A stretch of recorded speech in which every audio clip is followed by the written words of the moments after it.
चुड़ैल की हमशक्ल। एक समय की बात है, एक छोटे से गांव में एक बहुत ही सुंदर और मेहनती लड़की रहती थी, जिसका नाम राधा था। राधा का चेहरा ऐसा था कि लोग उसे देखकर बस उसकी सुंदरता की तारीफ करते नहीं थकते थे।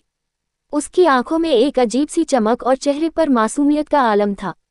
राधा अपनी माँ के साथ रहती थी, क्योंकि उसके पिता का देहांत बचपन में ही हो गया था। राधा का दिल भी उतना ही सुंदर था जितना उसका चेहरा। वह हमेशा गांव के बच्चों और बड़ों की मदद करती रहती थी।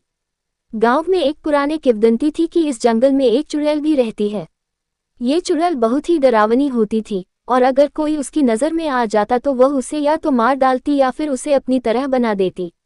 चुड़ैल की शक्ल इतनी टेरिफाइंग थी कि लोग बस उसका नाम सुनते ही डर से कांप जाते थे। राधा के बारे में एक बात और थी, वह कभी भी किसी भी कहानी या किंवदंती पर विश्वास नहीं करती थी। उसे ये सब सिर्फ बकवास लगता था। वह दिन रात काम करती, कभी डर के साए में नहीं जीती थी। एक दिन गांव में अजीब घटनाएं घटने लगी। एक दिन अचानक गांव में एक अजीब सा डर फैल गया। लोगों ने देखा कि जंगल के आसपास कई सारी गायें और बकरियां गायब हो गईं। कुछ लोग ये मानने लगे कि यह सब चुड़ैल का काम है। लोग डर से अपने घरों में कैद हो गए, लेकिन राधा को इस डर से कोई फर्क नहीं पड़ा।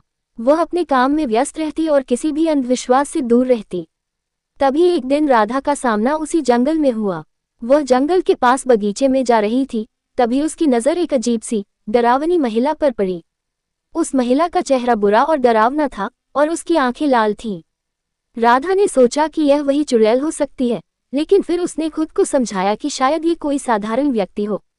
उस महिला ने राधा से कहा, तुम मेरी शक्ल की हो, मुझे तुमसे बात करनी है।